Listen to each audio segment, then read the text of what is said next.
ハ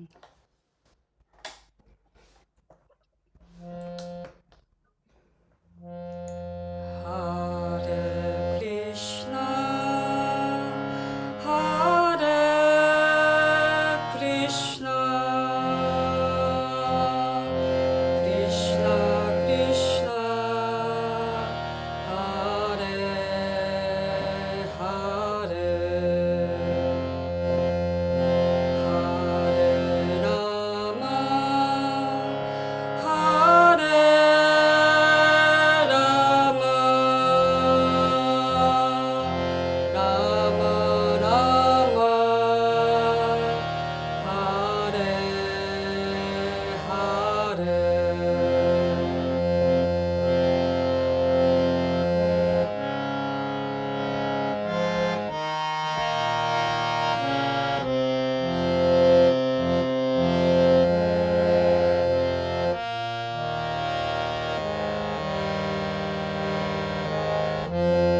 Oh, don't stop.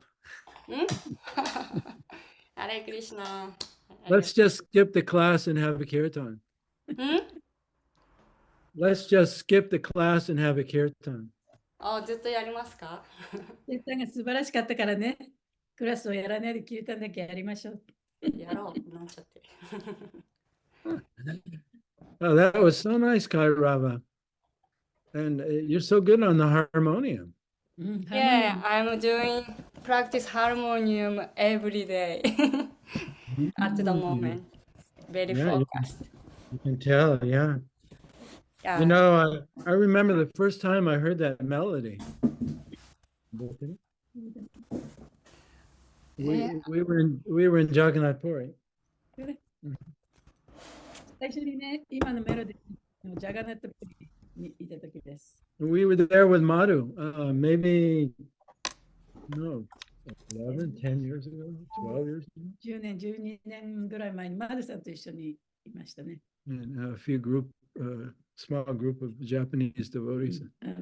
日本人のグループと一緒に行ったんですけどね。And it was our first time there as a group. で、日本人のグループとして初めて行ったのかな？ Yeah. 一緒にね。Yeah. And we were fortunate enough to be with Madhavananda. Yeah, he gave us a guided tour like he does with Vaish. で、今にもその時に私たち、マダバナンダプラブと一緒にツアーをすることができてね、今は彼忙しくて、バイシャさんのツアーとかやってます。とても忙しそうですね。And he told me that coincidentally, Sachinandan Swami was there with Borijan Prabhu. で、その時に、ちょうどね、サチナンダのスワミとボージャンプロブがジャガナットプリに来てるっていうことを私たちに教えてくれたんですね。And I knew Borijan Prabhu because he was my senpai in Tokyo when I first joined. ボージャンプロブは私が東京でこの運動に参加した時にもうすでにいらして先輩だったから彼のことをよく知ってたんですけれども。But I didn't know Sachinandan Swami. サチナンダのスワミのことは知りませんでした。Because he's from Europe, from Germany, really. で、彼はドイツからね、ドイツの人でしたからね。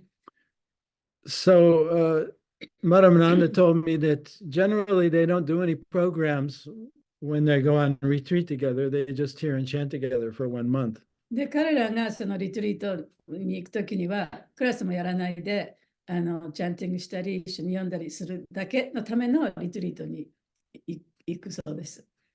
But somehow I felt inspired to just go to Sachinandan Swami's place where he was staying. He was staying at one of his disciples' houses or something.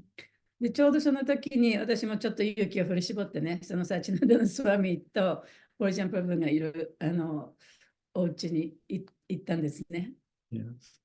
And normally they don't meet anyone. 普通は誰とも会わない。彼らはね。Anyway, they let me in. でもその時に入れてもらって。And Sachinandan Swami, he smiled at me like I've never been smiled at. サチナンダのスワミは私にものすごい素晴らしい笑顔でね、もう今までにないくらいの笑顔で笑いかけてくれました。Like we were, long-time family members or something. なんか長い間ね、その家族で会えなかった家族に会えたみたいな感じの笑顔で迎えてくれました。Yeah, so I was very taken aback by that. 非常にそれ感激したのを覚えてます。So I asked him to come speak at our group, even though he wasn't doing any outside engagements. で、その時にその自分のリトリート以外ではエンゲージメント何もしてなかったんですけれどもね、日本人のグループが来てるからちょっとお話聞けませんかみたいなことを言ったんですね。So Jagannath Puri is very small, so nothing is far away from me. ジャガナットプリはね、小さな場所ですから、もうあまりその遠くに行かなくてもいいわけですよね。Yeah, so we were actually just down the street from him. だから私たちがいたところも彼らが滞在してたところとそんなに離れてなかったんですね。So when he came, he chanted this tune. で、彼がそのグループのところに来てくださったときにこのトゥーンで音楽やってくれたんね。キルタンを。It was so nice. So listening to you sing today reminded me of that experience. で今日かいちゃんが歌ってくれた時にね、その時の体験を思い出してました。ありがとう。ありがとうございます。Well, great to be with you all today. また今日皆さんとこうして一緒にいられて嬉しいです。We're going to have a happy 2024. I can feel it. もう今年2024年もね、非常にハッピーな年になるのが感じられます。Of course, now is a tumultuous time. The earth and human consciousness is going through great purification. でも今はちょっと大変な時でね、日本もそれから地球そのものも世界中もいろいろな意味でその浄化されてますよね。And many things are coming to light that were buried and hidden for years. でも何年間もその渦持っていたものがこう表に出てくるような年です。So we have to face all of those injustices. で、そういうね、不当なことがいろいろ起こってくるけれども、そういうものにやっぱりこう目を向けていかなきゃいけない時でもあります。And old institutions are falling apart. で、さまざまな組織がだんだんこう壊れていったりね。Even religious institutions. で、宗教的な組織も破壊されていったりするでしょう。But in order to build something new, the old has to fall away. まあ、新しいものが出てくるときにはね、古いものは壊れていかなきゃいけないですから。Anyway, I don't know how I got onto that topic. なぜこういう話をしたかわかりませんけど。So today we're reading, we're still on chapter 4, verse 10. で今日は第4章の10節ですね。And up to this point, Krishna has introduced himself as God. でここまでは、クリシュナが一応自分はその神様であるということをみんなにお話ししました。He explains how he appears and why he appears. でなぜこのように降誕してでどういうふうに降誕するかということも説明しました。And why? ないよ、I said it. Okay. And then in verse 9, he says, anyone who accepts him as God, who can do anything. そしてその9節ではクリシュナを神として受け入れてでクリシュナが何でもできるということを受け入れる人というのは He said, anyone who has faith in him でそうやってクリシュナを本当に信頼することができる人というのは and accepts the transcendental nature of his appearance. そして主のその超越的な降誕についてね、そういうことを受け入れることができる人というのは They won't take birth again. そういう人は二度と生まれてくることはないだろうと。And they'll attain his eternal abode. で主の永遠なる住処にたどり着くことができます。Sounds so easy. というふうにとても簡単に聞こえますけど、And it is, in a sense, if we actually have that kind of faith. ある意味ね、私たちがそういう信じる心を持っていたら、簡単にクリシュナのもとに行くことができるんですけれども、If we really accept that he's our Lord and Master and he can do anything. で、クリシュナこそが私たちの主であり、主人であるということを本当に受け入れて、でクリシュナは何でもできるということが本当に受け入れることができればということですね。But as we were talking about in the morning Bhagavatam class, it's generally a gradual awakening and surrendering で、バガヴァッドのクラスでも今日話してたんですけれども、大体はそれは本当にもうだんだんと行く道のりであってね、急には行かれない。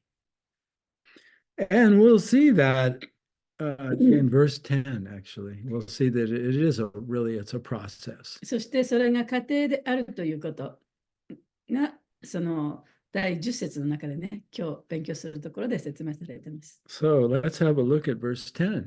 じゃあ10節のところちょっと見てみましょう。誰か読んでくださいね。So 誰が読んでください。まゆちゃん。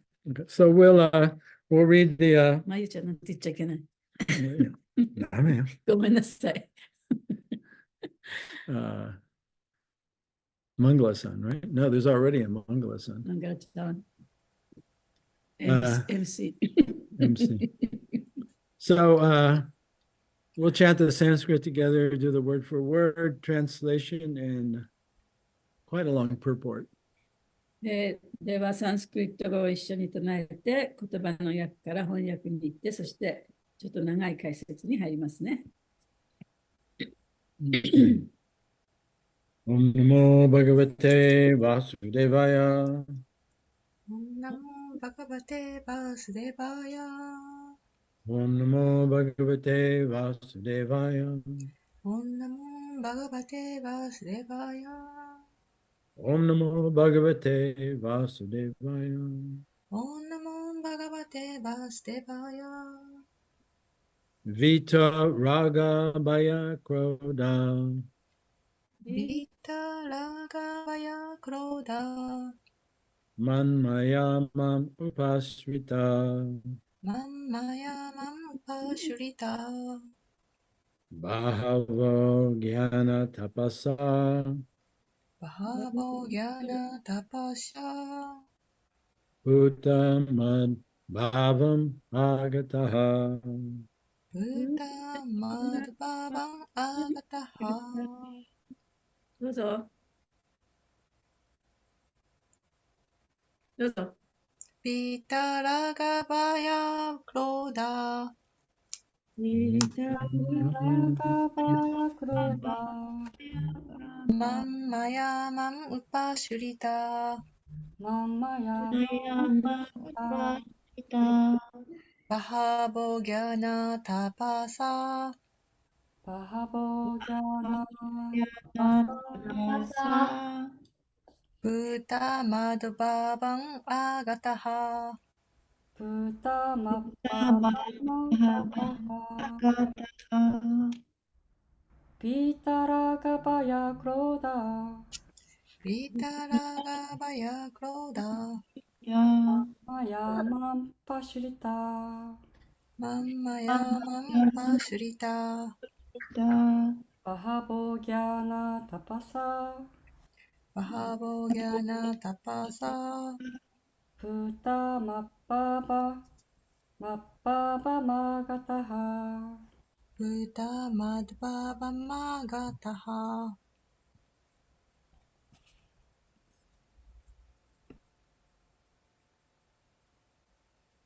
All right, then, word for word. I don't know about you, but I always feel like the Sanskrit in the Gita is much easier than in the Bhagavatam.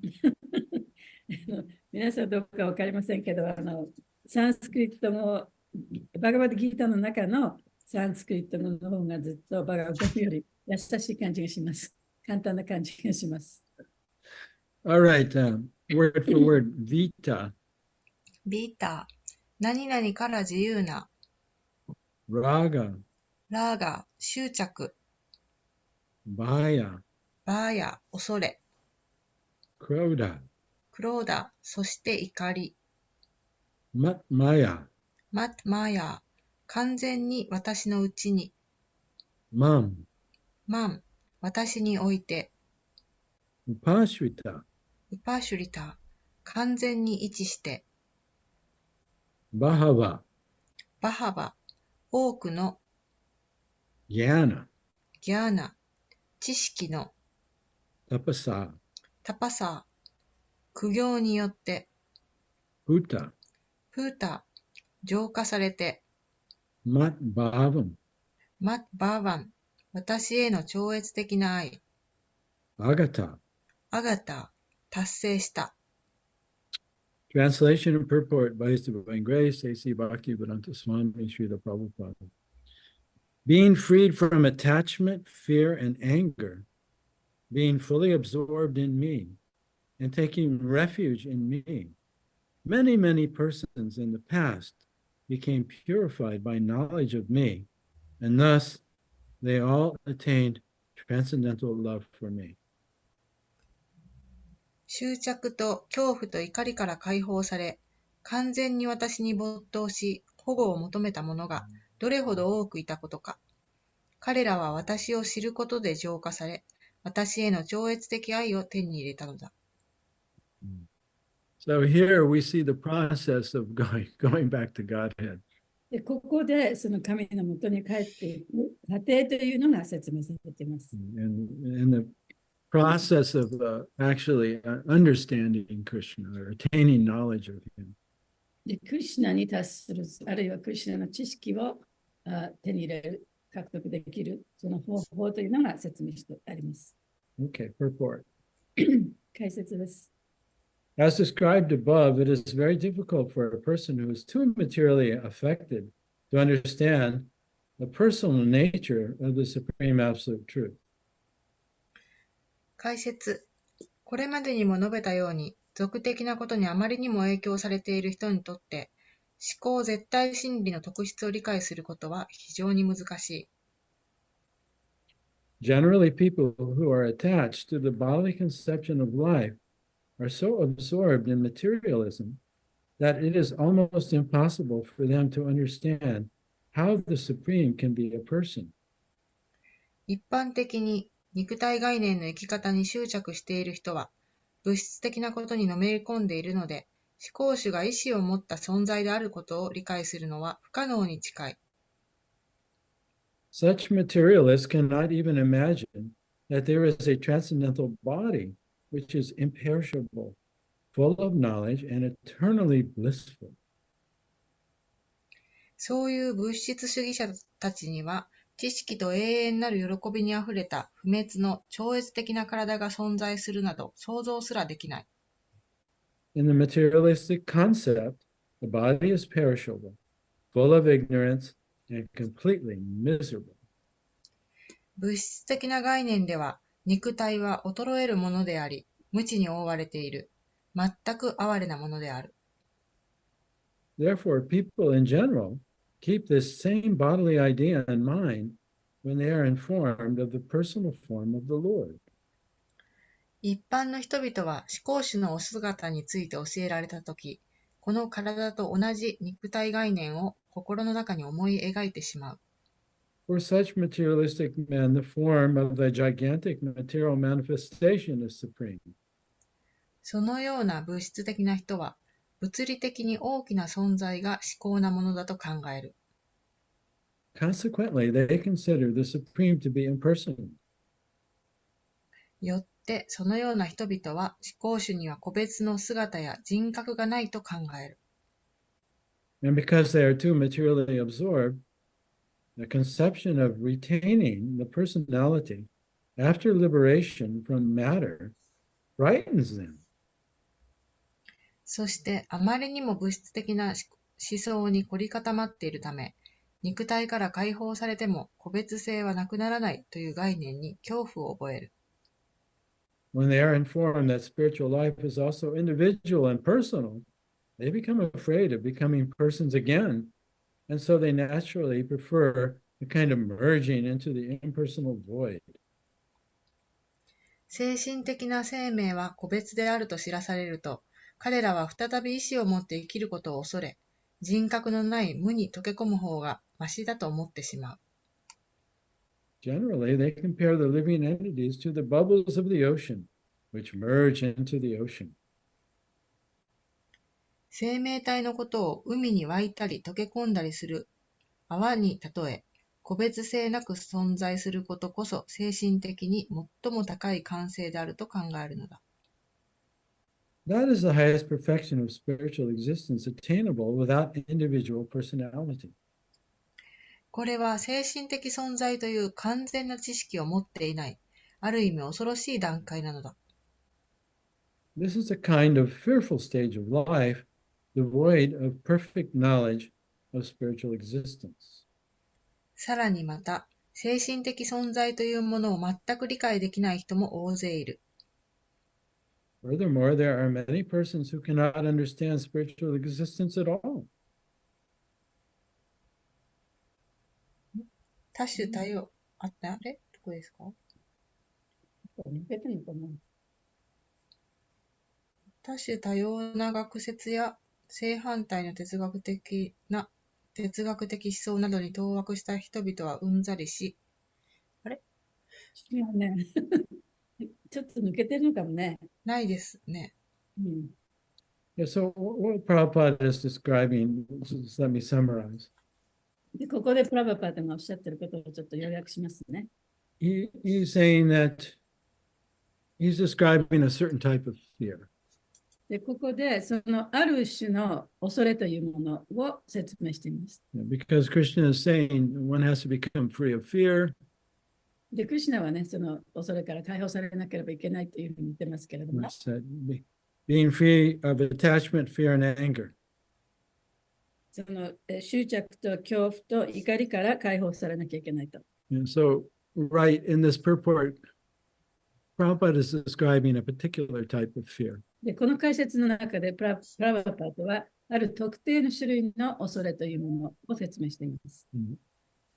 So generally speaking, because people are suffering, 一般的な話をすると、その大体人々っていうのは苦しんでいるわけですね。our personality, our human ego, で、私たちのその人格、人間のエゴ、believes that we're temporary and separate from God. というものはその一時的であって神から分離して神から離れているというふうに考えています。Right? We come into the material world as little babies. で、私たちは赤ん坊としてこの物質界にやってきます。We're totally dependent upon our そ parents, してもう完全にお父さんお母さんに頼って生きています。 and we're afraid of not surviving. で、そこでもって生きていかれなくなるんじゃないかということを恐れているんですね。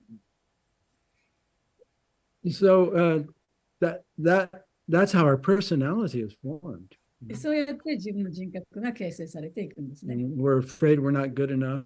で、私たちはそのいい人ではないと、十分にいい人ではないと。We're afraid we're not lovable. で、私たちは愛されるべき人でもないと。Right? If someone betrays us, もし誰かが私たちを裏切ったら、how does the ego react? エゴはどういうふうに反応するでしょうか。It thinks, oh, this is proof that I'm not lovable. 私は愛されるべき人じゃないんだということのそれを証明してくれてると思っちゃうんですね。 And so we feel jealous. で、そこでもってジェラシーが出てきたり、But underneath is this terror, this kind of fear. そのジェラシーがあったその背後には、もう本当に恐ろしいばかりの恐怖感があるんですね。Yeah.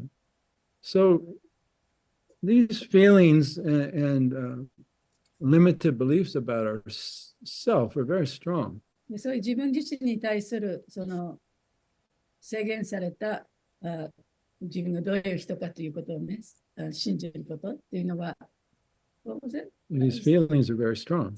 そういうフィーリングっていうのはとても強いものです。Yeah. So the more we identify with this false self で、そういう誤った自分が自分だと思い込めば思い込むほど、that believes that I'm this body, 私はこの体だというふうに思い込むほど、the more fear we have. 恐れがもっともっと出てきます。 Yeah. The more attachment, the more fear, of より course, 強 the い more 執 anger. 着が出てきます。そして怒りも出てきます。 So Prabhupada is just talking about the fear right now. で、プラバパートはここでもってその恐れについて話してるんですけど、So such a materialistic person is afraid of a next life, even. で、そういう物質的な人っていうのは、その自分の来世についても恐ろしく恐怖感があります。And so, because they imagine in the next life, I'll suffer even more. Even more Yeah, than this life. fear. Yeah, they imagine in the next life, で、 I'll, そういう I'll 人っていうのは suffer、more. その来年じゃない、来世においては、今よりももっと自分を苦しむんじゃないかというふうに考えてしまいます。And they associate suffering with being a person. そしてその苦しみというのは人間だから苦しむんだと。So once I've told this story before, once we had a person staying with us, one of Aguna's friends who was very depressed and unhappy. で、ある時ね、私のお友達で、ちょっと非常にアンハッピーで、鬱な状態の人が、ここにちょっと住んだことがあるんですね。Yeah. And she was an atheist. で、彼女は非人格主義者でした。Yeah. And she didn't want to believe in a next life で、その来世ということをね、信じなかったね。信じたくなかった。because she equated that to 彼女は非人格主義じゃなくて、彼女は無神論者だったね。Yeah. And so she didn't want to believe in a next life because she thought that would just mean I'm going to suffer again like I did in this life. で、その来世を信じたくないというのもね、来世がないと思い込みたいのは、この来世があるんだったら今と同じように私はまた苦しまなきゃいけないというふうに考えたからです。So she thought, I just want to become nothing. でもう自分はもう無になりたいと。Then I won't be suffering. そしたらもう苦しみがなくなるんじゃないか。And of course, people also are people that are that kind of people who have that kind of fear and aversion to being a person. If they're spiritually inclined, they'll be attracted to the impersonal point of view. でそういう人が精神的にね、ちょっとそういう傾向を持ってきたならば、その人はやっぱり無になりたいというね、非人格的なものに惹かれるんですね。Because they imagine that when I die, で彼らがその想像するのは、もし死んだら、my soul is just like a drop of water. で私の魂はその水の水滴のようなものだと。And I'll just merge into the light of Brahman. そしてブラマンの光の中に融合していくんじゃないか。So Prabhupada is just saying that, there are people that are very much suffering and very much in a state of fear. They'll be attracted to the impersonal belief system, or they won't be able to understand spirit at all. でそういうふうに今の現世において非常に苦しんでいる人っていうのは、その来世になったらまた自分も同じように苦しむんじゃないかということを恐れて、ごめん。The other side is that they just can't understand there's a spirit at all, and they just believe when this body dies, everything's finished. で恐れてるから、この体がなくなったら、もう全てもなくなってしまうと。で、その魂がいるっていうことをね、認めたくない人たちですね。And that's the part I think is missing from the purport. そこのところがちょっと解説の中で説明されていませんけれども、If we look down here. その抜かしたところがありますよね、文章。抜かした文章はちょびっとだけですか？一文だけですか？ちょっとだけどね。Furthermore, there are many persons who cannot understand spiritual existence at all. ちょっとだったんじゃない？その精神的なものが存在するということを理解できない人も大勢いる。あ、ここは書いてます。ね、じゃあ抜かされてないんです。Furthermore, I think there was Yeah, so furthermore, there are many persons who cannot understand spiritual existence at all. そうそう、さらにまた精神的存在というのを全く理解できない人も大勢いる。So up till this point, Prabhupada has been talking about fear. でだからそこまででプラバパではその恐れということについて説明していらっしゃるね。There are many other ways to talk about fear as well, maybe if we have time. で、その恐れということに対してさまざまなもっと他の説明の仕方もたくさんありますけれども、それは時間があったらまた話します。Krishna, in the verse, Krishna's pointed out attachment, fear, and anger. でこの説の中ではクリシュナはね、執着、恐怖、そして、怒りっていうふうに言ってますね。So up till now, we've just discussed fear. だからここまではその恐怖について説明しています。And they're all related to each other. で、これらはすべてお互いにその関連があることなんですね。Okay, so let's continue reading the purport. じゃあ次行きましょうね。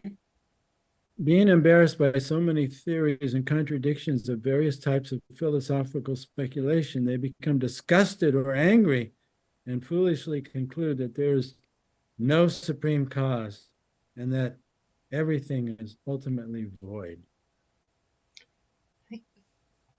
多種多様な学説や正反対の哲学的思索などに当惑した人々はうんざりし、怒りすら覚え、思考の原因などというものは存在せず、結局すべては無なのだという愚かな決断を下してしまう。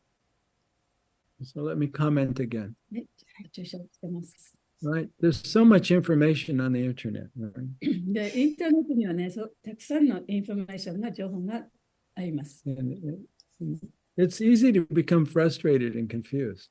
で、それにもう本当にイライラして、何が何だかわからなくなるということもよくありますね。And of course, there's a common cause of anger.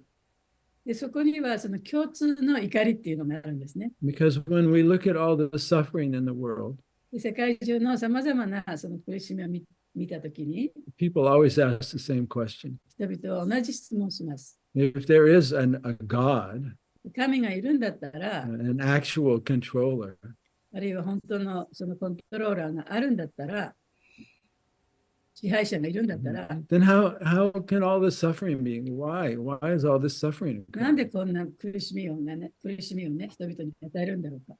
こんな苦しみがあるんだろうか。And this often happens, a person loses their faith when someone close to them dies, in a horrific way. で、例えばね、その自分に近しい人がものすごい事故かなんかで亡くなったと、そういう時に、人はね、よく神なんかいないんじゃないか、こんな苦しみを与えるのを、ね、神様がするはずがないというふうに思っちゃう人がたくさんいるんですね。Right. Why did my 3-year-old die of brain cancer? なんで自分の3歳の子供がね、脳腫瘍で死んじゃったんだろうとか。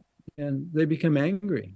そうやって怒りに満ちてきますよね。And they become angry at God. そして神を怒って。And angrily they say, oh, there's no truth. It's all meaningless. もう何にもその真実なんて何もないと。もう全部無意味だと。Yeah. So now we've gone from talking about fear to now we're starting to talk about anger. で、ここでもって、これからさっきまではね、恐怖について話しましたけれども、今度怒りについて話してるんですね。Such people are in a diseased condition of life. そのような人は病んでいる状態にある。Some people are too materially attached and therefore do not give attention to spiritual life. And some of them want to merge into this supreme spiritual cause. And some of them disbelieve in everything, being angry at all sorts of spiritual speculations out of hopelessness.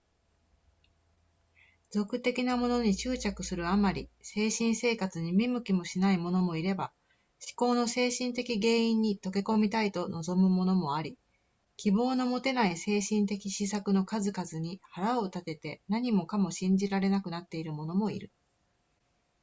There's a class of men who take shelter of some kind of intoxication, and their affective hallucinations are sometimes accepted as spiritual vision.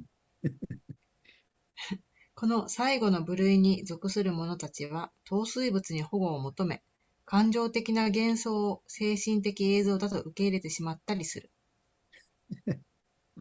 I remember when I was a teenager, で、私は10代の頃ね、I took LSD when I was 13.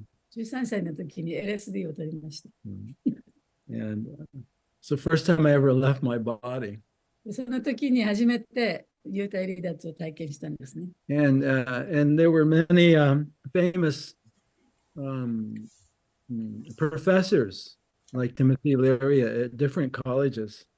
で、いろんな大学に有名な教授たちがたくさんいました。Yeah, and they were all taking LSD. でそういう人たちもLSD を、ね、取ってたね。And they're saying, this is the coming of Christ. でこれはイエス・キリストがね、また到来するんじゃないかと。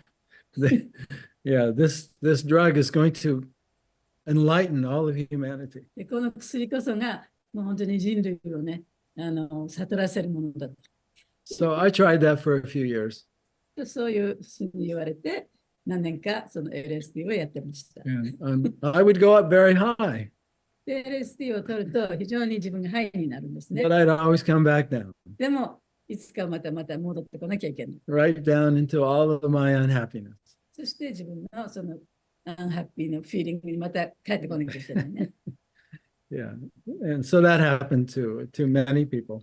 で、そういうことがやっぱりたくさんの人に起こったわけですね。But of course, when Prabhupada wrote this purport, しかし、プラブパトがこの解説を書かれたときは、and this was like the peak of all this going on. そういうことがもう本当に起こってたの絶頂期だったんですね。So, everybody wants a spiritual shortcut. でみんなね、その精神的な近道を望んでます。They want to, we call it a bypass. で、それはバイパスと言いますけれども、We don't want to face our attachment. 自分の執着に目を向けたくない。We don't want to face our fear. 恐怖に目を向けたくない。We don't want to face our anger. 怒りに目を向けたくない。We don't want to discover that actually I've created all of this. でこういうものが自分の中で自分が作り上げたものがここにあるということをね、認めたくないわけですね。We want to be a victim and blame how we are on others. 自分が被害者になって、他の人のせいにして、他の人のせいにしたい。That doesn't work. それはうまくいかないですよね。And then we want a bypass. そうすると、じゃあ近道を行こう。Oh, let me get initiated. あ、じゃあ入門を受ければいいかなと。Guru will take my karma. でグルが私のカルマを取ってください。I don't have to do anything. 私は何もしなくてもいいんだ。Yeah, so Prabhupada is saying that, some people, they become attracted to intoxication because they're looking for, some magic bullet. で、そうやってね、糖水物に手を出して、そのマジックの玉がね、でもって自分がハッピーになる、そういうものを手に入れたいと思って、糖水物に手を出してしまう人もいる。Yeah, and sometimes they're angry. で、そういう人は、怒ってる人もいるんですよね。Right? And they're frustrated.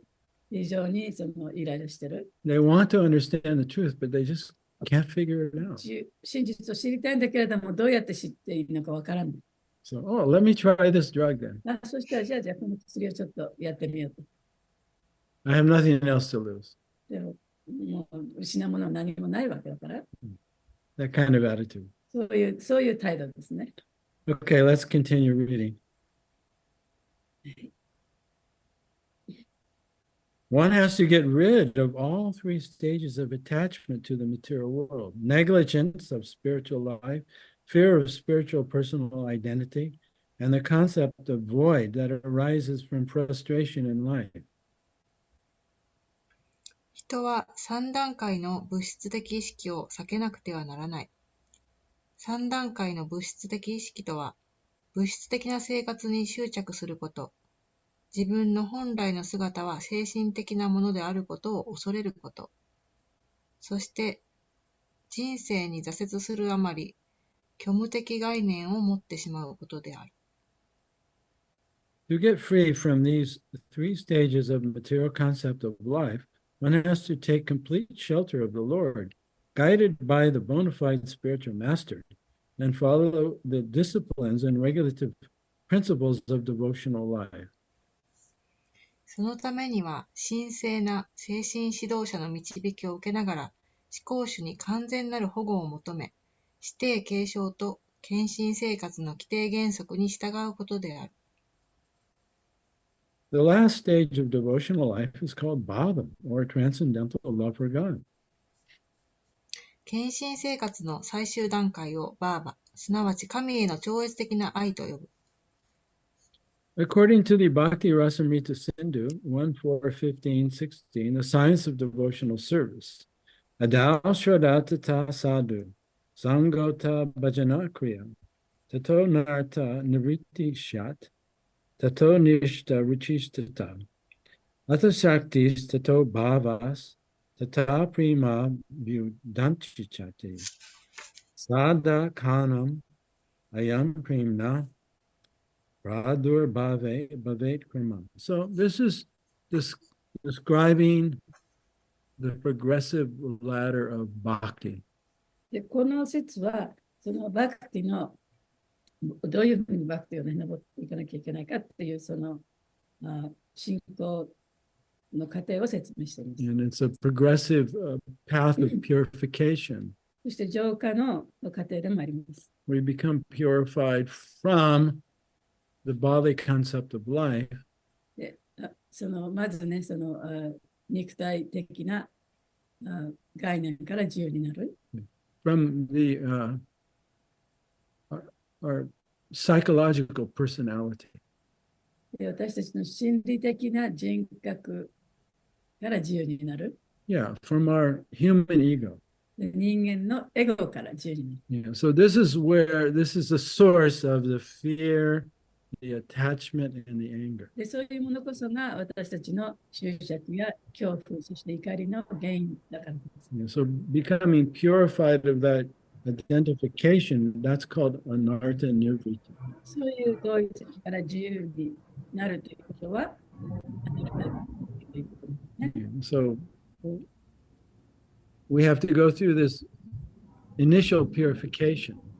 まず最初のその浄化過程を踏んでいかなきゃいけない。And this occurs as we are practicing the direct method of bhakti, surrendering to the Lord. それは私たちの直接的なバクティ、すなわち主に身を委ねるという方法を始めるところから始まるんですね。Yeah, so now the translation of this verse is going to describe these 9 stages of bhakti that you've all heard about, I'm sure. そしてこの説の解説がこのバクティがどういうふうにこう進んでいくかということ、発展していくかということを説明している9つの段階について話しています。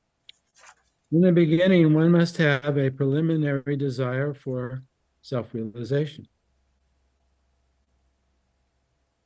Do you want her to say the sentence before that verse? She didn't read that. That's okay. じゃあここから読んでください。人はまずから。はい。人はまず自己を悟りたいという望みを持たなくてはならない。This is called shraddha or faith. でこれがシュラダ、信じるということですね。So that Can you read that in English again? in the beginning, one must have a preliminary desire for self-realization. So that's called shraddha. That's the first stage. Okay. その一番最初の文章のところがまず最初の段階です。Yeah. Otherwise, we can't begin bhakti. これがなければバクティを始めることができない。But if you have that desire and that faith, then you can begin the process. でそういう望みがあって、そういう信じるところがあるとバクティを始めることができます。Next sentence. This will bring one to the stage of trying to associate with persons who are spiritually elevated. その望みが精神的に高められた人と交際しようという段階に自分を引き上げてくれる。This is called sadhu sangha. それがサドゥサンガという段階ですね。You want to associate with those who are making progress in self-realization. で自分を悟ることにおいて進化している、そういう人との交際を求めるということです。Right? You're leaving your old friends and getting new friends. だからもう古い友達を捨ててね、新しい友達を作るということですね。The next stage, one becomes initiated by an elevated spiritual master, and under his instruction, the neophyte devotee begins the process of devotional service. そうすると次の段階で高尚な精神指導者から入門を許され、駆け出しの献身者はその指導のもと、献身奉仕の道を歩き始めることとなる。So that's called bhajana kriya. それはバジャナクリアと呼ばれる段階です。Bhajan is not only singing songs. バジャンっていうのはその歌を歌うことだけでないんですね。It means practicing bhakti. バクティを修練することという意味でもあります。Bhajan means worship. バジャンというのは崇拝するという意味です。And kriya means a practice. クリアというのは修練するという。Or you can even 練習するという。 say the techniques. そのテクニックなわけです。技術ですね。Or the technology of bhakti.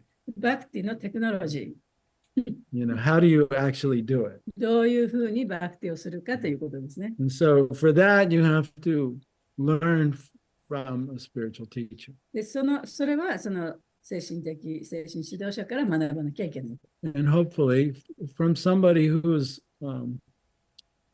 also practicing and having their own experience so they can guide you from their own experience. で、それは、できれば、ちゃんと自分もそれを修練していて、体験した人。で、その体験からまた学ぶことができます。It's just like when, no matter what you want to learn, when you want to learn tennis or you want to learn mathematics, whatever you want to learn, you want to learn harmonium, then you want to learn from somebody who already knows how to do it a little bit.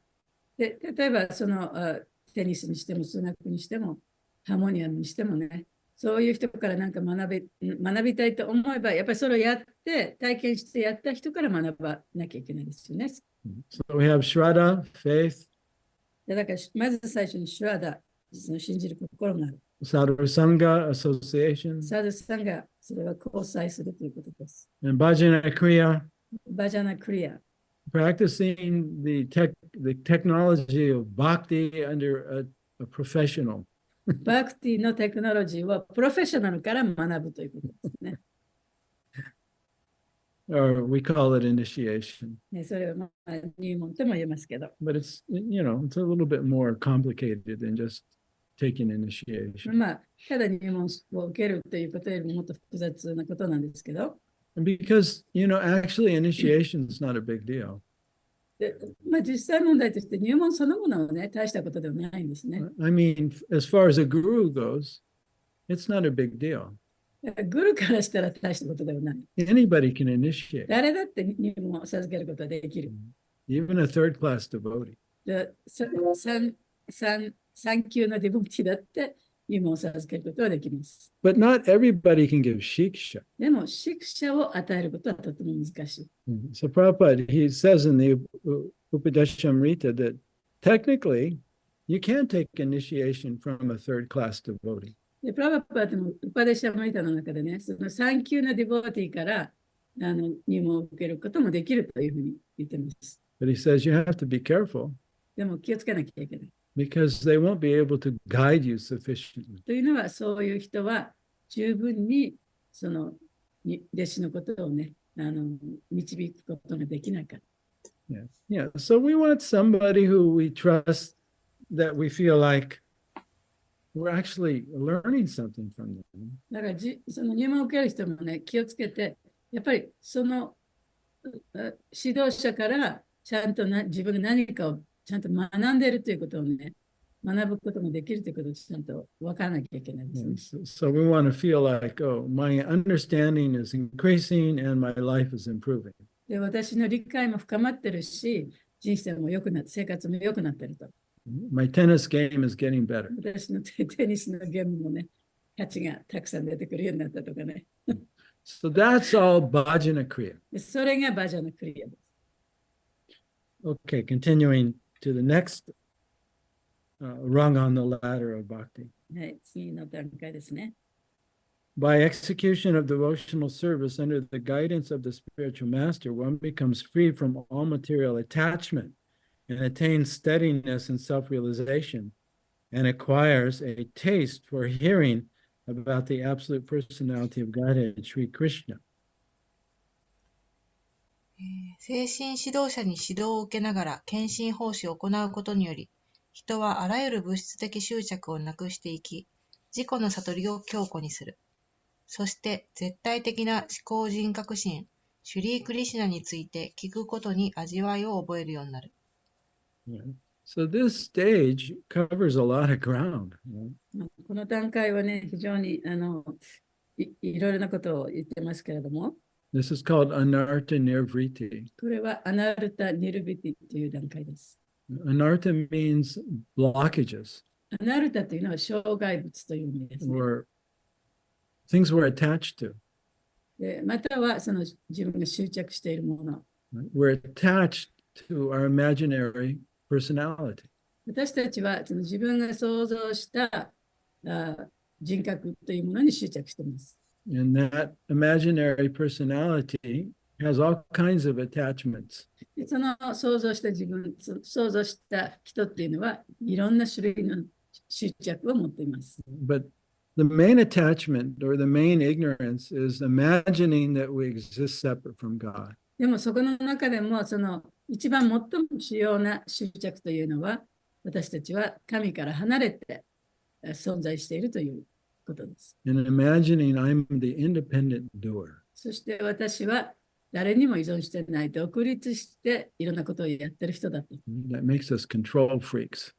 そういう人がもういろんなものをコントロールしたいと思う人になっ And ちゃう we んです get angry で、そうすると怒りも出てくる。 and we have so many expectations for ourselves and others. で、自分に対しても他の人に対してもさまざまなその期待を持ってね、いろんなことを期待を持ってしまう。So by the practice of bhakti under guidance of a pro, だから、プロの導きによってバクティを学ぶ、修練することによって、we should gradually become free of our material identification.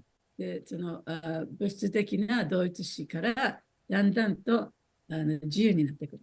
解放されてくる。As I was explaining to Maru today, 今日、マルさんともお話ししたんですけれども、we don't lose our human ego. 私たちはこの人間のエゴというのをね、なくすわけでもないです。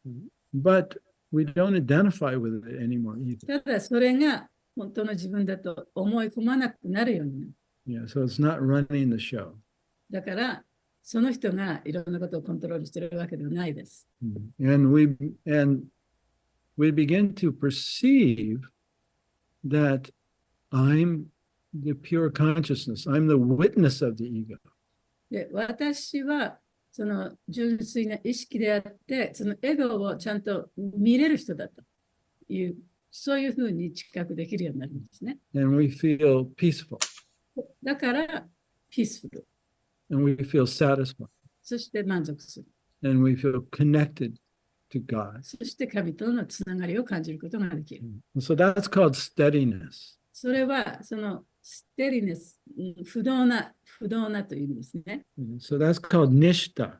それがニシタという段階です。Yeah. So we go from anartha nirvriti to nishta. でだからアナルテニルビティの次がニシタの段階になるんですね。So instead of going up and down, now we're steady.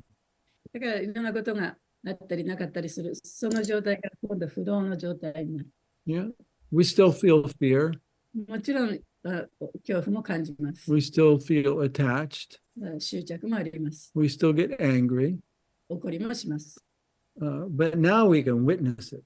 でもそれをね、観察することができるようになるんですね。We can see it's really not me. でそれは本当の自分ではないということが分かるようになる。And we spend more and more time in stillness and peace within. そして自分の心の中の平穏さとその静けさ、そういったものが本当に自分だということを感じることができる。And we feel 時 the 間が多くなってくる。 we feel the natural joy of consciousness itself. そして意識そのもののもうナチュラルなもともとからあるその喜びというものを感じることができる。And so we don't depend on external circumstances for our happiness だ anymore. から自分のその幸運というかハピネスに対して他の自分の外側のものに依存しなくても心の中で幸せになることができる。 So we've discovered that center within us that's eternal.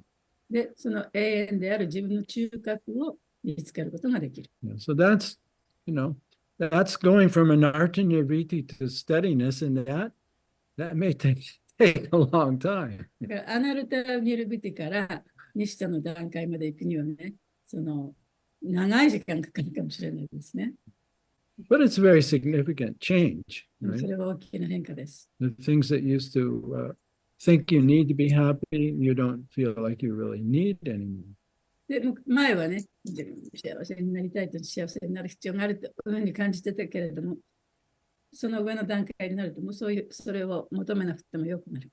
Right? The things that used to make you angry don't make you so angry anymore. で、昔はその怒ってたことに対して、今そんなに怒らなくてもよくなる。And the things you used to be afraid of で、昔は怖い怖いと思ってたけれども、don't make you so afraid anymore. 今はそんなに怖くない。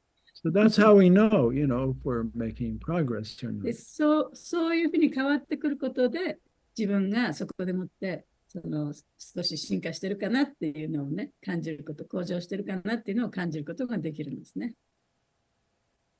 So there's a verse that Prabhupada often quotes when people would ask him, how do I know if I'm making progress?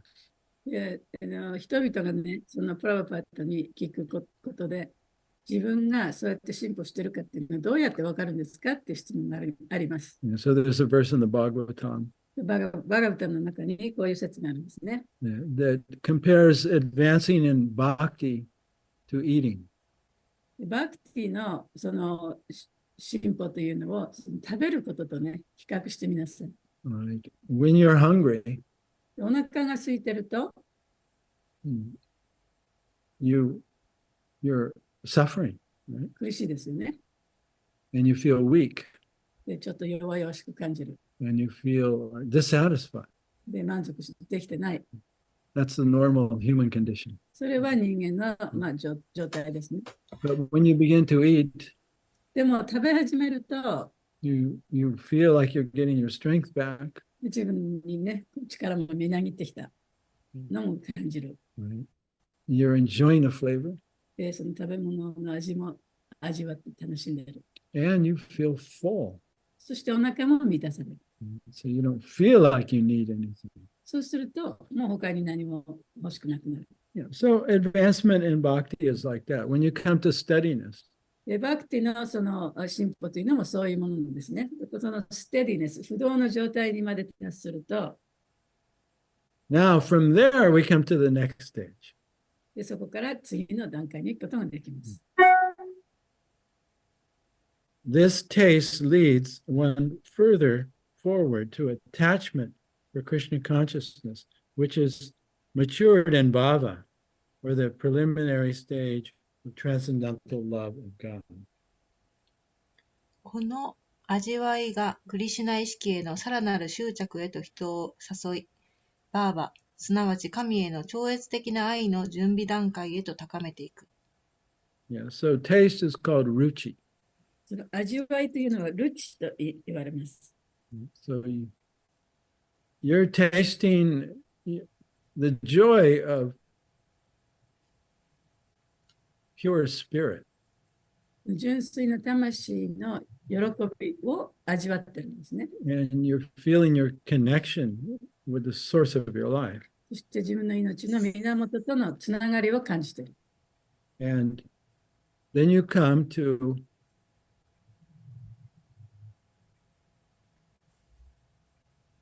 it's called a shakti. でそこからアシャクティという段階に入ります。So now you're more attached to God and to activities that connect you with God, the activities of bhakti, like hearing and chanting. You're more attached to that than you were to your material attachments. でその段階に来ると、物質的なものへの執着よりも神に対する執着、そして神のさまざまな神に関する活動、そういったものにより強い執着を持ちます。Right? So you identify with your real self now. だから本当の自分が自分だというふうにちゃんと思える段階ですね。Right? I'm that unchanging, pure presence of awareness. 私はその不変の純粋な意識であると。That's coming from Krishna. それがクリシュナから来ているものだということをちゃんと自覚できる状態です。And that gives you great joy. でそれを知ることによって非常に大きな喜びを得ます。And you can be in that state anytime. でその段階にはいつでもなることもできるんですね。It's like you've shifted apartments. それはちょうどアパートを引っ越しするようなもので。You left the ego. で、エゴを捨てて、Now you're in your spiritual ego. 今度は精神的エゴを持つ段階ですね。That's, part of Krishna. 精神的なエゴはクリシュナの一部分でもあります。You have no doubt that Krishna loves you and that you deserve to be loved. で、クリシュナが自分を愛しているということに何の疑いもないし、クリシュナが本当に自分を愛してくれていると So, 思える。so you don't doubt your lovability. だからそして自分が愛されるべき人間だということにも疑いない。Right? That's the main source of our fear. でそのことがね、私たちの恐怖の一番の源になってるんですね。So now you've shifted there. So that's called bhava. でその段階がババという段階になります。We go from ruchi to attachment to bhava. ルチとアタッチメントババ。Ruchi, we go from ruchi taste ルチが味わいですね。asakti ア attachment サクティが執着。 to bhava. そしてババの段階。 So bhava is compared to the bud just as it's beginning to open. で、バーバというのは花のつぼみがもうあたかもこれから開く花のつぼみの段階と言われています。And then when it fully flowers, then that's prema. で、その花が完璧に開いたときにそれがプレマになります。So those are the stages that we pass through on the spiritual path.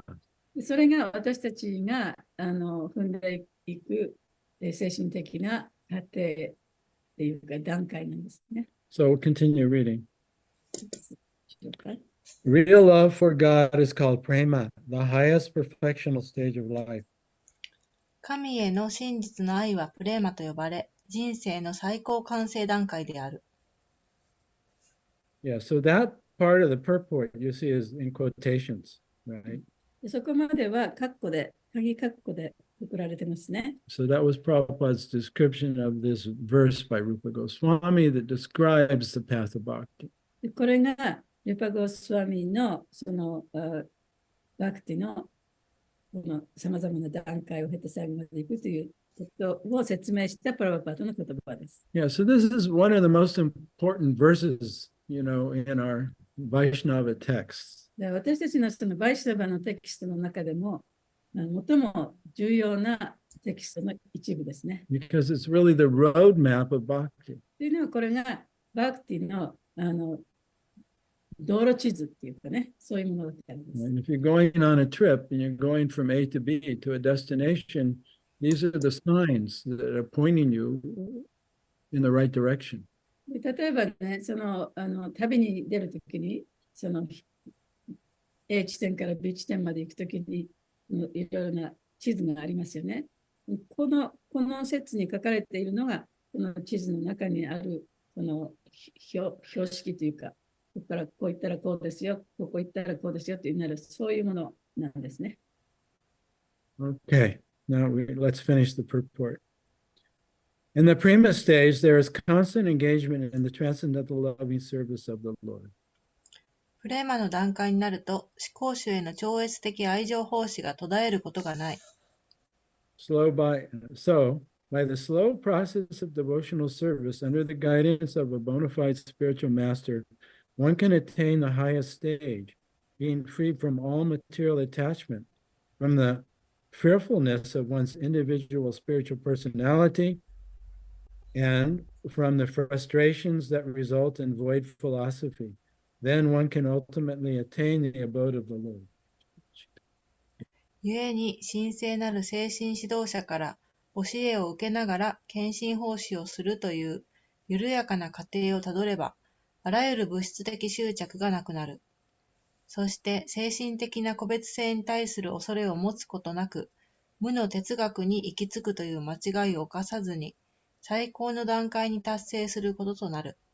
そして最終的に思考主のお住まいに到達することができるのである。ちょっと待ってくださいね。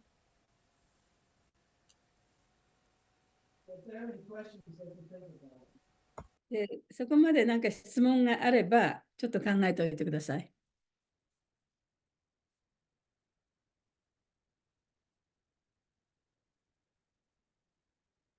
これで終わりだからね。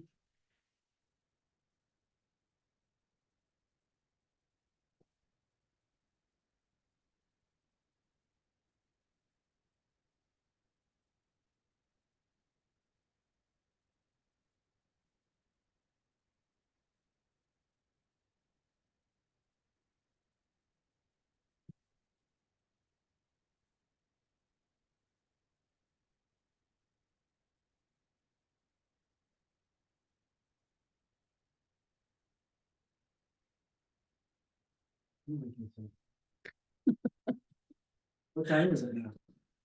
今、48分。So actually, I want to study this verse again next time we meet because I have a lot to say about it that I wasn't able to say. Yeah. たくさん言いたいことがあったんですけれども、あまり時間がないので、今日全部説明できなかったので、次のね、クラスの時に、もう一回ここのところをやりましょう。I was just trying to explain Prabhupada's purport. で、そのプラバパートがくださった解説を説明しましたけれども、でも他にも言いたいことがたくさんあったんで。But I'd like to discuss it in a way that we can see the attachment and the fear and anger in ourselves and how to manage it. その自分自身の中にね、その執着とか怒りとか、それから恐怖とかっていうものがあって、それをどういうふうに自分が見ていくことができるかっていうようなことをお話ししたいと思います。次のクラスでは。Because Lord Chaitanya says that this attachment and fear and anger, they're like weeds in our heart. で、チュータネシンもその執着、怒り、もう一つなんだっけ。執着、怒り、恐 Attachment, fear, and anger. 怖というのは、He says they're like weeds in our heart. 私たちの心の中の雑草のようなものだというふうにおっしゃっています。And they don't disappear automatically. で、そういうものはもう一人でになくなるわけではないんですね。That we actually have to become gardeners. で、私たちはそういうものを取り除く庭師にならなきゃいけない。We have to learn how to identify them. で、それを取り除くには、まずそれがどういうものかっていうのを分からなきゃいけないね。And surrender them to Krishna. そしてそれを取ってクリシュナに捧げる。Right. So this purport doesn't talk about that at all.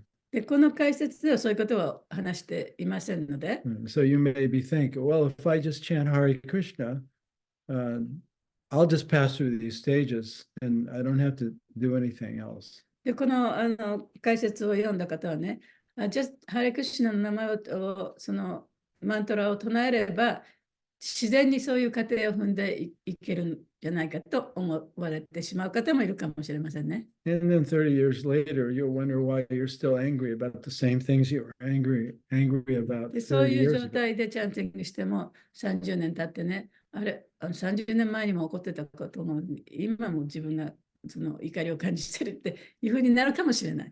Yeah, or why I'm still unhappy. で、なんで自分がそのハッピーになってないんだろうと。Why am I not feeling ecstatic love when I chant the holy name? で、そうやって主の聖なる皆を唱えてもね、その恍惚状態になぜならないんだろうと。Right? I read the Bhagavad Gita. バガヴァッドギターも読んだし、I followed the four regulated 4つの規則にも principles. 従ってきた。I chanted 16 rounds 16 every 週も day. 毎日備えてきた。 I got up early. 朝早く起きて、I went to India. インドにも行った。I've dedicated my life. そうやって自分の人生を捧げてきた。And why haven't I changed? なんで自分は変わってないんだろうにもかかわらず。So these are important points to discuss. だからそういうことがね、大切なお話だと思うんで、お話ししていきたいと思います。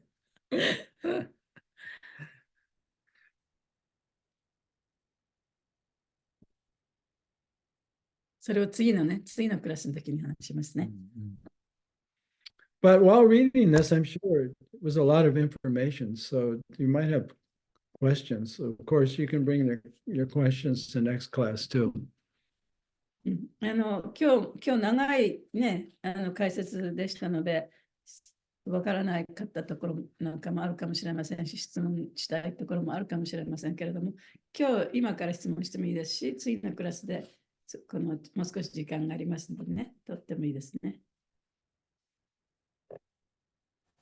一つよろしいですか？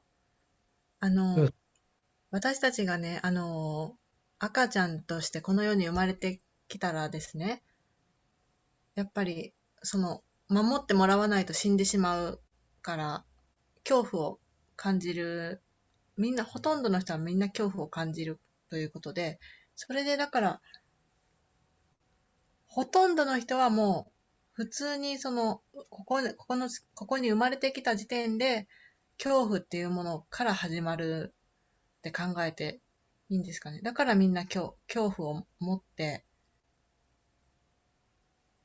で、例えばその親に執着を持って、守ってくれる人に執着を持って、なんかそれがもうほとんど一般的にみんなそれは持ってると思って間違いじゃないですか。So we're born as a baby, and then we die if we're not being cared for. So that's a huge fear. We might die, right? So everybody, almost everyone, has that fear since they were born. So the fear comes from that point on. Yeah, Is that how she can understand? it's like we have our mental body. で私たちにはその霊体っていうのがありますね。Your body of thoughts. メンタルボディっていうのは、その考えた体。例えば私たちいろんなこと考えますね。Like if we were abandoned by our parents, we might believe or we may have thoughts about ourselves that I'm not lovable. だから例えば両親に捨てられたらね、もう自分は愛されるような人じゃないんだっていうような考えが出てくるかもしれない。That might have started when we're in the womb. それはそのお母さんのお腹の中にいる時から始まってるかもしれない。Right? My mother doesn't want me. Let's get an abortion. 私のお母さんもね、中絶しようって言ってたと。お母さんに愛されてないと。Yeah, so it's a feeling, emotional feeling, I'm not wanted. でそこでもって私は望まれてないなっていうふうに、そういうフィーリングが出てくる。With a concept, a mental concept, I'm not lovable. でそこでもって概念として私はその愛されるべき人間ではないと。And then there's the physical body. そしてそれがその頭の中で考えたそういう概念ですね。The でここに brain. 今度は肉体が出てくる。The brain. 肉体の脳。Yeah, the basic part of the brain is the fear center. brain or brain? Brain. Brain. The brain. No, No. the amygdala. You have your fear center. アメグダラ。 Amygdala. その脳の中にはその恐れを感じる部分っていうのがありますね。アメグダラっていうんですけど、日本語で何て言うんでしょうね。It's called the reptilian brain.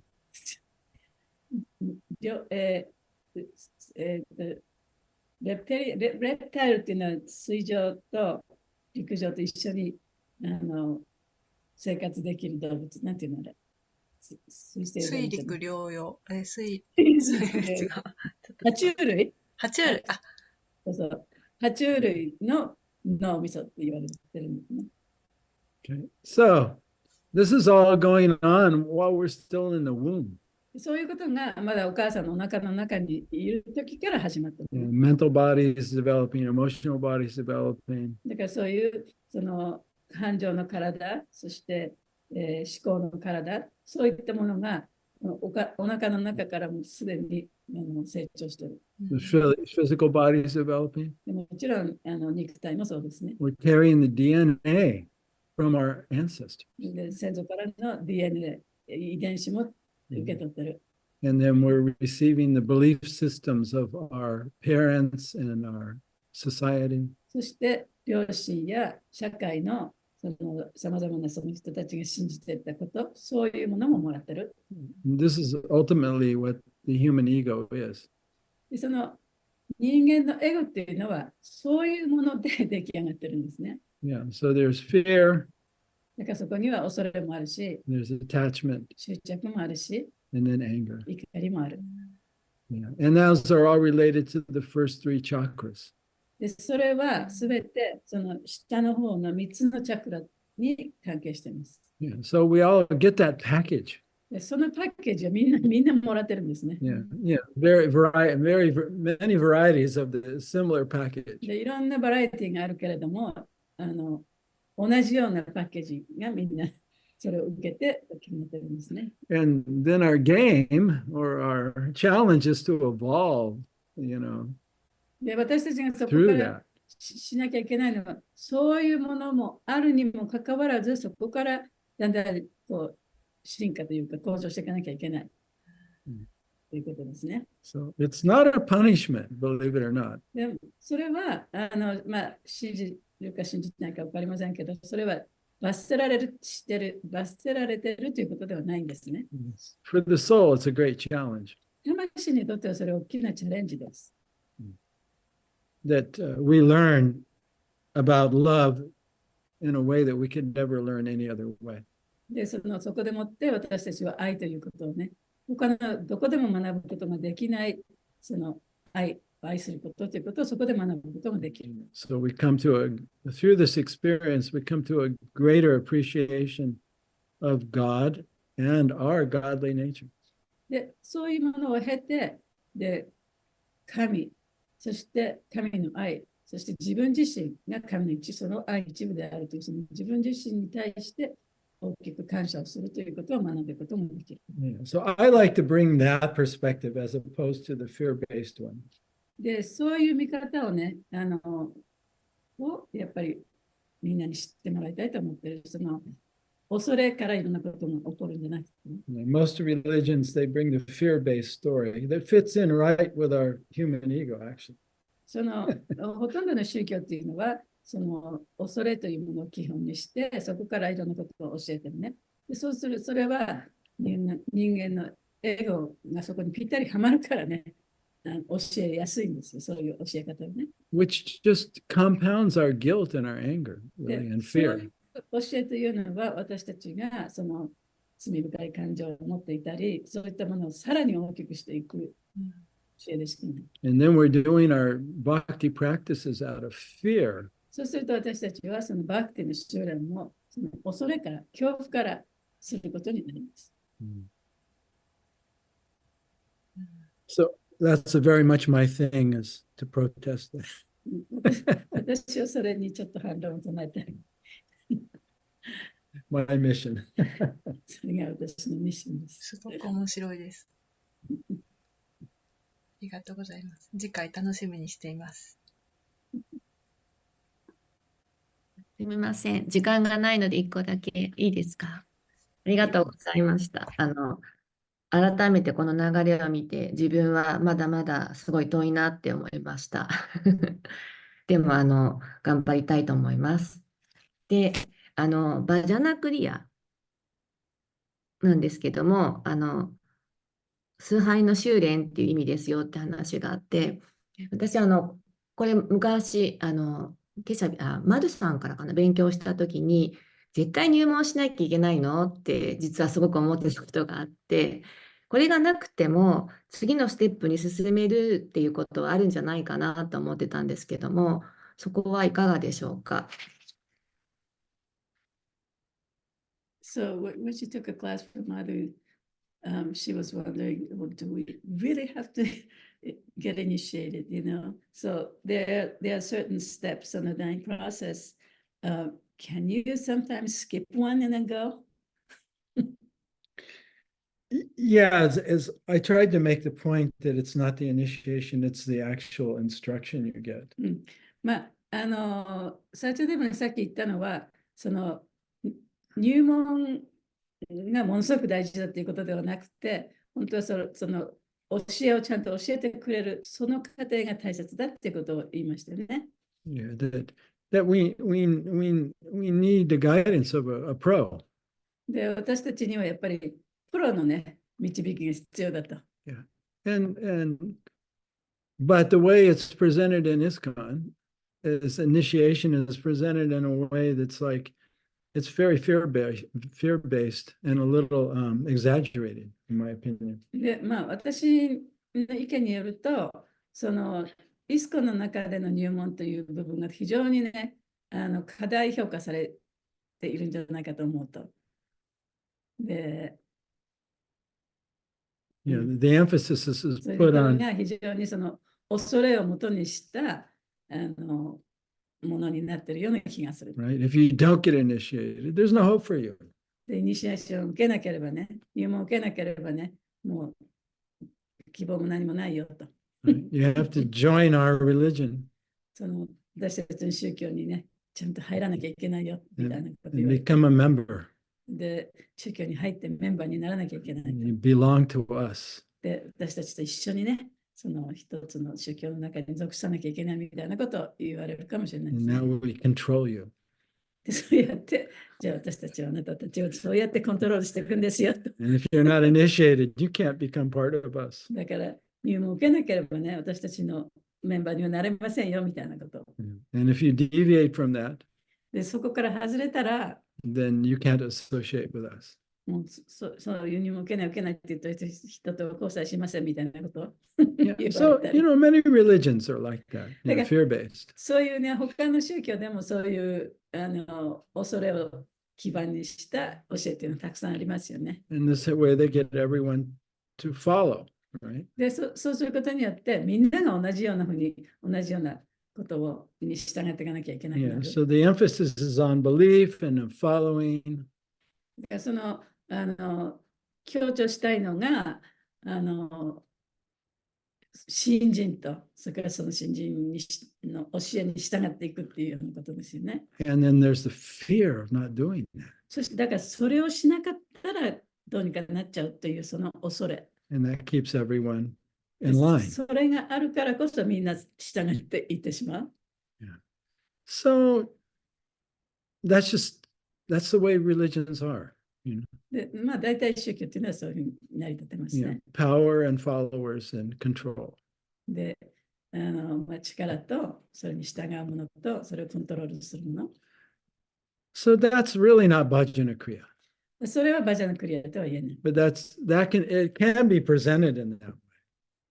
で、そういう形で、まあ、こう教えられることもあります。 Yeah. So initiation is important. もちろん入門も大切なことです。 We call it diksha. それはディクシャと言いますね。 But in my opinion, shiksha is much more で important. も私はシクシャの方がずっと大切だと考えています。 Yeah, so they're both important. だから両方とも大切ですけれども、 And you can't really skip them. それをスキップすることもできない。 But, you know, initiation, even Lord Chaitanya says that success in bhakti doesn't depend upon initiation. でチェータニシンもそのバクティの成功というのは入門にそのよるものではないというふうにも言ってます。 But it does depend upon adequate and sufficient shiksha or instruction. しかし、その十分な正しい教えを得るということ、それによるものだと。シクシャの教えによるものだ。 You need guidance. We all need guidance. で私たちはみんなね、その導きが必要なわけですから。 So that's what Bhajanakriya really means. それがバジャナクリアというんですね。 So I'm not saying don't get initiated, だから入門なんて受けなくてもいいよって言ってるわけじゃないですよ。 but don't think it's going to solve all of your problems automatically で either. も入門したからといって自然に自分の問題が解決されるわけでもない。 And even if you don't get initiated, でたとえ入門を受けなかったとしても、 if you follow, Prabhupada's teachings, プラブパタの教えに従って、 and gradually, you look within and you surrender to Krishna. 教えに従って、そして自分自身の内省をしていくことによって、クリシュナにたどり着くこともできます。 You'll feel your hunger is now satisfied. そして自分のその上がね、ちゃんと満たされるというふうに感じることもできます。 You'll feel spiritually strong. 精神的にも強く感じることができる。 And you'll enjoy being alive. そして生きていることの素晴らしさを楽しむこともできる。 And that's the proof. それこそが証明ですね。Of course, you get an initiation certificate. That's a kind of proof too. そう、入門を受けると入門証書を受けますから、それも証書ですけど。うんありがとうございました。そうですね。入門っていう風な言葉になってるけど、バジャナクリアっていう言葉の意味、その崇拝とか修練っていったところ、そこがすごく重要なんだなっていうことが改めてよくわかりました。ありがとうございます。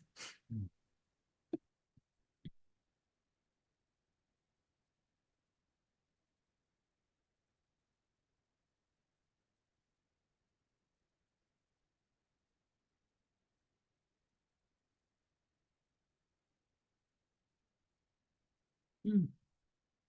Well, Kairava-chan, We're over time. we're a little over で、ゆず time. るくん。はい、ありがとうございます、今日も。今日もありがとうございます。まだ長い髪ですね。長いですよ。 Yeah. ロングヘアです。Yeah, あゆみちゃんの息子が見えてま yeah, す。ニコちゃんもまだ長いです。まだ長いです。If I have a picture.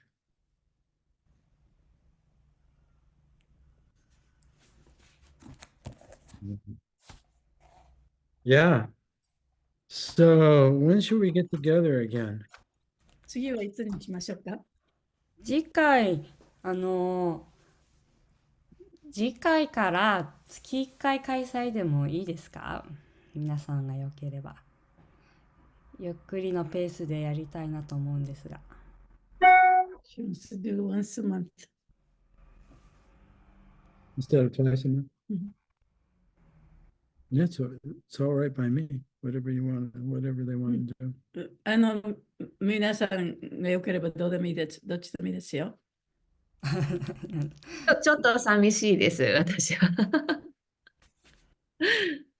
私も寂しい私も2回欲しいですけど。2回欲しいです。 2回。月2回前田さんが、月2回が前田さんがもしホスト大変なんだとしたら、みんなで、ちょっと私、必ずできますって言えるわけではないんですけど、なんか、調整してもいいかなと思いますけど。誰かズームアカウント持ってますか？有料の。なんかこう、誰かがズームを持ってくださってたら、ホスト、交換でやってもらえたら、私はありがたいですね。ちょっと私もスケジュールが忙しくなってて、そうそう。もしそれだったら全然だったら、あれ、 2回でも。私、今、アカウント持ってないけど、アカウントってどのぐらい大変なのかわかんないけど。年間1万4000円ぐらいかな。万4000円か。Maybe we can all chip in. みんなで、うん内緒してやってもいいじゃない？そうですね。これ、アカウント持ってないとあれ、全然できないってわけでもないんです。切れちゃう。そうそう。40分間に入れば続けられるので、それでもいいんだったらそれでもいいし。Just keep it to 40 minutes. 一回ちょっと相談した方がいいんじゃないですか？そうですね。今月、もう31日まで水曜日あるから、どちらにしろ一回飛ぶので。伊豆のまゆこさんがご協力させていただければってチャットで言ってくださってるし、一回ちょっと相談した方がいいと思うんですけど。そうですね。じゃあそうしてください。はい、そうします。じゃあ皆さんで相談して後で相談しましょう。お任せしていいでしょうか。かいちゃんは2月の最初の時はできるって感じだったんですか？できる日を固定したいので、でも来月はね、14日しかできなくて、はいはい。その日はできる。でも他はちょっともう埋まっちゃってて。忙しいんだね、今ね。そうそう。良いことだ。そうなんです。じじゃあ、第1、第3でできるか、かいちゃんの予定ともうあと1回を誰かができるかっていう感じで、ちょっと何名かで話し合いしますか。はい、お願いします。はい。じゃあ、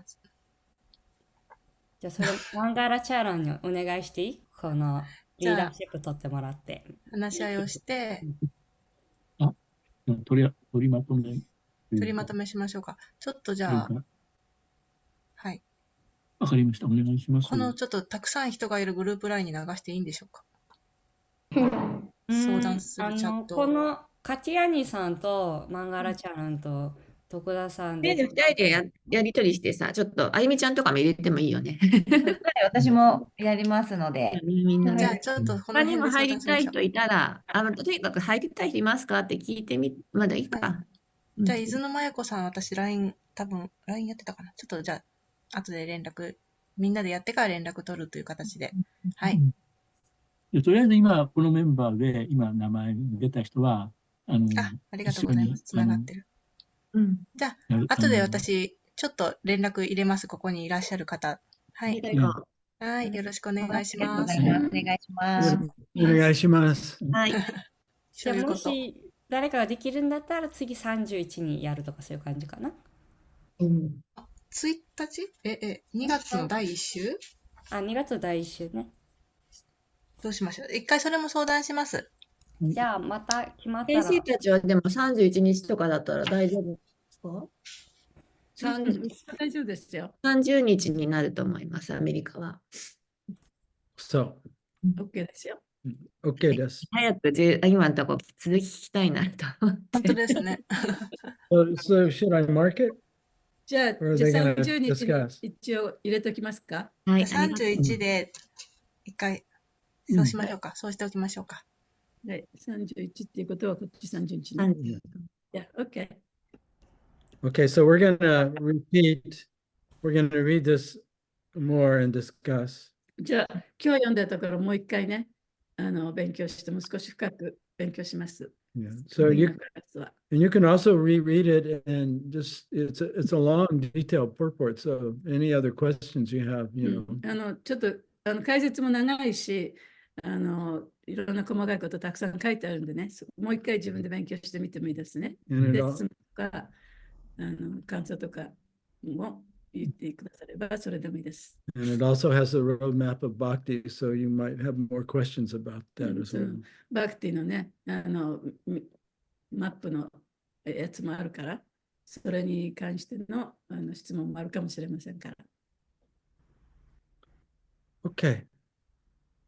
All right. And I'm so glad that everyone's chipping in and helping Kairava out. You know. でみんなね、こうやって協力して、カラバさんのこともヘルプしてるのがとても嬉しいです。